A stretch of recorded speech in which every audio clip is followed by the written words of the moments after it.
আমাদের ইতিহাস রচনা করো। তবে আমরা কি সত্যি বাণীর বিষয়ে অতটাই ভাবি যতটা আমাদের ভাবা উচিত? ভেবে দেখুন, মানুষের কথা বলতে শিখতে কত সময় লাগে। কোনো বালক 1.5 বছর বয়সে কথা বলতে শেখেন, কেউ 2 বছরে, কেউ 3। এবার দেখুন, মানুষ 1.5 বছর বয়সে কথা বলতে শিখে গেলেও তার কি বলা উচিত এটা সারা জীবনেও শিখতে পারে না। এর উপরে মনোনিবেশ করুন, এটা বোঝবার চেষ্টা করুন কি বলা উচিত। নিজের কথা শুদ্ধ করুন, নিজের কথা মধুর করুন। নমস্কার শ্রোতা বন্ধুরা, কৃষ্ণবাণী বাংলা চ্যানেলে আপনাদের সকলকে স্বাগত জানাই। আজকের এই ভিডিওটি থেকে ভগবান শ্রীকৃষ্ণের কিছু মূল্যবান উপদেশ আপনারা জানতে পারবেন। এই মূল্যবান উপদেশগুলি আপনি কাজে লাগিয়ে আপনার জীবনে সফলতা অর্জন করতে পারবেন। তাই আজকের এই ভিডিওটি অবশ্যই শেষ পর্যন্ত মনোযোগ সহকারে দেখবেন। তো চলুন শুরু করা যাক। সময়, কথায় বলে সময়ের পূর্বে কিছুই হয় না। প্রতিটা ঘটনার একটা সময় থাকে। সময়ের আগে না সূর্যোদয় হয় আর না সূর্যাস্ত হয়। সময়ের পূর্বে গাছে না ফুল ফোটে না ফল ধরে। কিন্তু একটা কথা ভেবে দেখুন, যদি বর্ষা আসার আগে কৃষক ভূমিকে না প্রস্তুত করে, বীজ রোপণ না করে, তাহলে কি ফসল ফলবে? যদি কোনো যোদ্ধা যুদ্ধের পূর্বে নিজের অস্ত্রে ধার না দেয়, তাহলে সে যুদ্ধ কি করে লড়বে? এর মানে এটাই হলো যে সময় আপনার যখন আসার তখন অবশ্যই আসবে, কিন্তু ততক্ষণ এটাও গুরুত্বপূর্ণ যে আপনি নিজেকে তার জন্য তৈরি রাখুন। কারণ এই সুযোগ, এই কথাটা শুনতে যত ছোট, এটা আসেও ততটা কম সময়ের জন্য, তারপর চলেও যায়। এবার যদি সুযোগ আপনার হাতে আসে আর আপনি তার জন্য তৈরি না থাকেন, তাহলে আপনি সাফল্য কি করে পাবেন? তাই আপনি সঠিক সময়ের জন্য অপেক্ষা করুন, সেই সুযোগের জন্য অপেক্ষা করুন, কিন্তু ততক্ষণ নিজের চেষ্টার দ্বারা নিজেকে আরও সক্ষম করে তুলুন। কারণ সাফল্য আপনার জন্য অপেক্ষা করছে, শুধু আপনি তার জন্য তৈরি থাকুন। রাধা রাধা। আমাদের মধ্যে বহু মানুষ মাঝে মাঝে নিজেকে অকর্মণ্য মনে করি, ভেবে নিই যে এত চেষ্টা করার পরেও কিছুই পেলাম না, আর হয়তো পরেও কিছুই পাব না। আর সেই জন্য নিজের জীবনের সমস্ত বোঝা অন্য কারোর কাঁধে চাপিয়ে দিই, নিজের ওপরে বিশ্বাস হারিয়ে ফেলি। কেন বুঝতে পারেন না এই কথাটা? যে যতক্ষণ না পায়ে কোনো কাঁটা ফুটবে, ব্যক্তি কি করে বুঝতে পারবে যে এরপর থেকে নিচে তাকিয়ে চলতে হবে? সূর্যকে নিজে জ্বলতে হয় যাতে বাকিদের প্রকাশ দিতে পারে সে। রাতের অন্ধকারের সাথে লড়াই করার জন্য চন্দ্রিমাকে আকাশে একা উজ্জ্বল হতে হয়। নদী নিজের যাত্রা কি করে করে, নিজের পথ কি করে নির্মাণ করে? সে পাথরের সাথে লড়াই করে তা বানায়। যদি স্বয়ং আপনি নিজের সাহায্য করতে অক্ষম হন, তাহলে নিশ্চিতভাবে আপনার এই জীবন ব্যর্থ হয়ে যাবে। তাই মনে রাখবেন, এই সংসারে নিজের জীবনের ভার নিজের কাঁধেই বহন করতে হয়। অন্যের কাঁধের ওপর শুধুমাত্র পরলোক যাত্রা হয়। সেই জন্য এই সংসারে জীবিত সেই যে আত্মনির্ভর।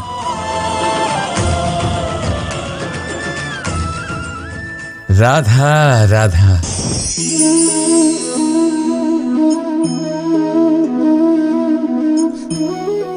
এই জল দেখতে পাচ্ছেন আপনি? এটা খোলা জল, এতে ময়লা মিশে আছে। কিন্তু যদি আপনি এটা কিছুক্ষণ এমনি ফেলে রাখেন, তাহলে দেখবেন এই ময়লা আপনা থেকেই নিচে থিতিয়ে পড়বে। কিন্তু এই পাত্রটা নাড়াতে থাকলে এমনটা হবে না। শান্ত ছেড়ে দেবেন, তবেই এই ময়লা নিজেই নিচে চলে যাবে। ঠিক সেইভাবেই যখন আমাদের জীবনে কোনো সমস্যা আসে, কোনো অশান্তির সৃষ্টি হয়, তখন উত্তেজিত হয়ে পড়লে, নিজের সংযম হারিয়ে ফেললে আমরা এর সমাধান পাব না। শান্ত থাকলে তখনই সমস্যার সমাধান পাব। তাই মনে রাখবেন, ধৈর্য আর সংযম দ্বারা শান্ত মনে বিচার করলে যত বড়ই সমস্যা হোক না কেন, তার সমাধান আপনি অবশ্যই পাবেন।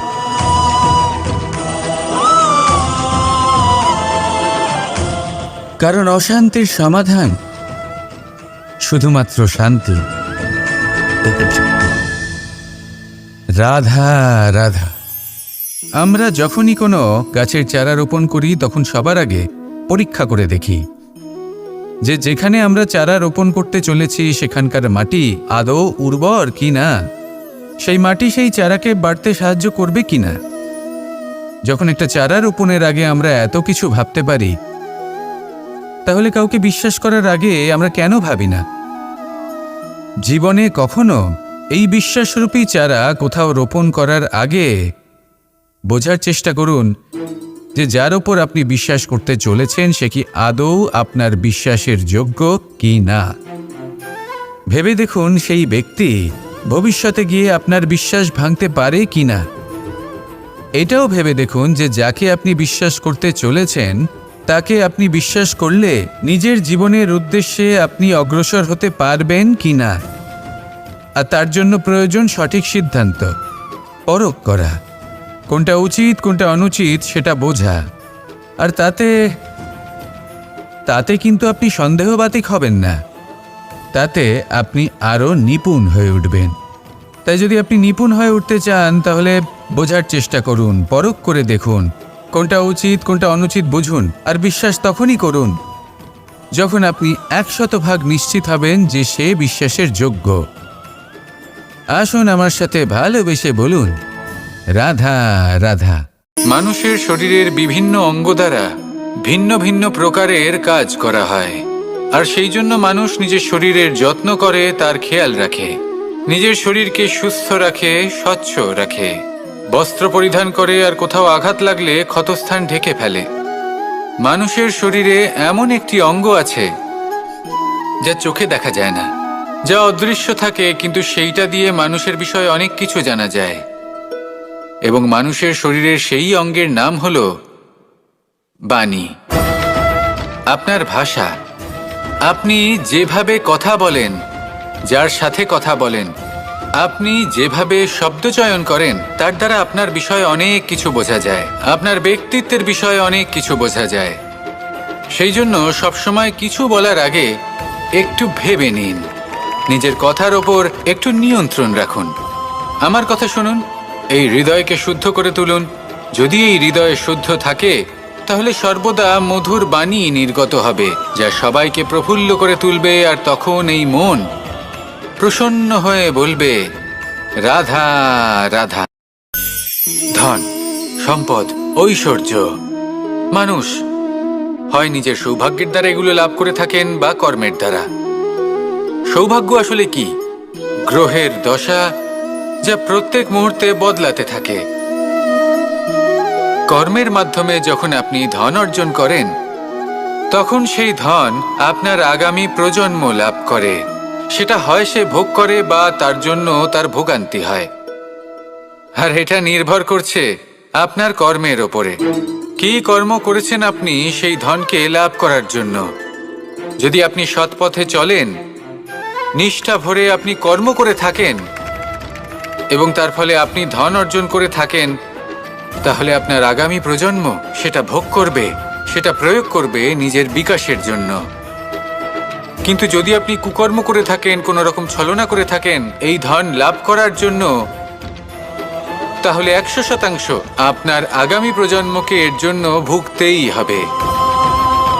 তাহলে আপনি কি চাইবেন? যে আপনার আগামী প্রজন্ম সুখ ভোগ করবে, নাকি আপনার কুকর্মের পরিণাম ভোগ করবে? নির্বাচন আপনারই। আসুন আমার সাথে ভালোবেসে বলুন, রাধা রাধা। মাতা পিতার মনে সবসময় এই বাসনা বাস করে যে ওনাদের সন্তানের যেন মঙ্গল হয়,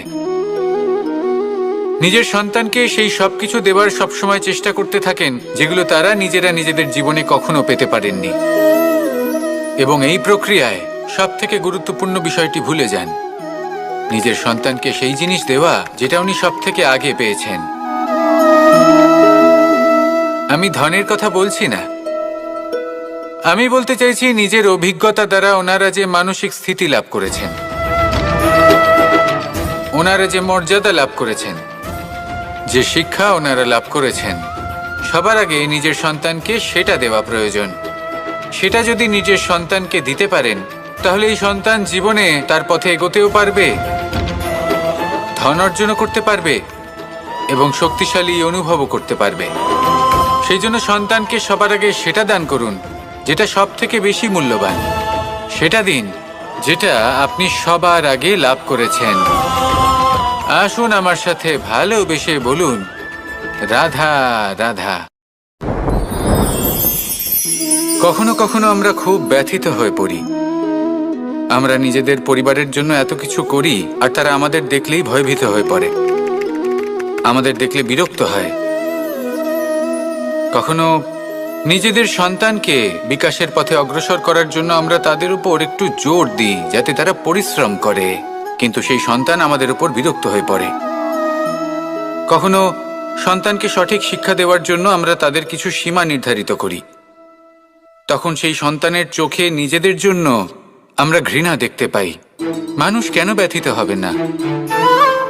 দেখুন, যখন সূচের দ্বারা আপনি বস্ত্র সেলাই করেন, তখন সূচের আঘাত সেই বস্তুকে সহ্য করতে হয়, কিন্তু তাতে সেই সূচ বা আপনার উদ্দেশ্যে কোনো প্রভাব পড়া উচিত নয়, কারণ আপনি তো আপনার কর্ম করছেন, আর তাও পূর্ণ নিষ্ঠা ভরে, এবং অবশেষে আপনার উদ্দেশ্য শুভ প্রমাণিত হবে। তাই কেউ বিরক্ত হচ্ছে বলে বা কারোর চোখে নিজের প্রতি ঘৃণা দেখার ভয় কখনো পিছিয়ে যাবেন না।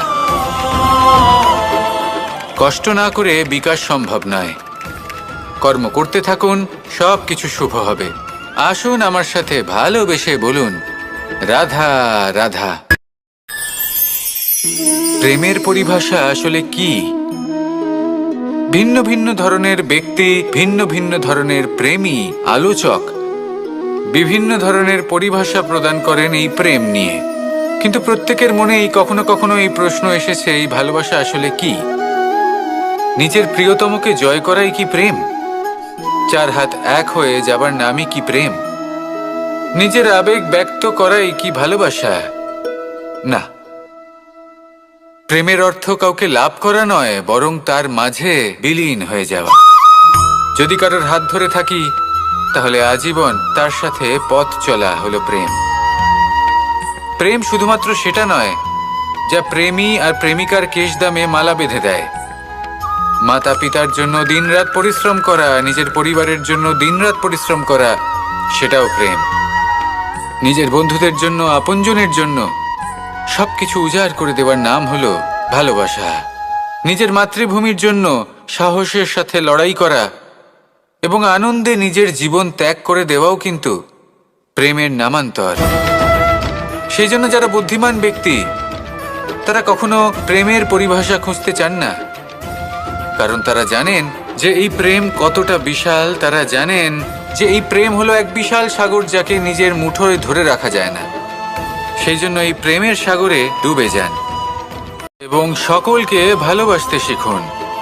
যদি সবাইকে ভালোবাসতে পারেন, তাহলে তাদেরও কল্যাণ হবে যারা আপনাকে ভালোবাসে, তাদেরও কল্যাণ হবে যাদেরকে আপনি ভালোবাসেন, আর আপনারও কল্যাণ হবে। আর তখন এই মন ভালোবেসে বলবে, রাধা রাধা।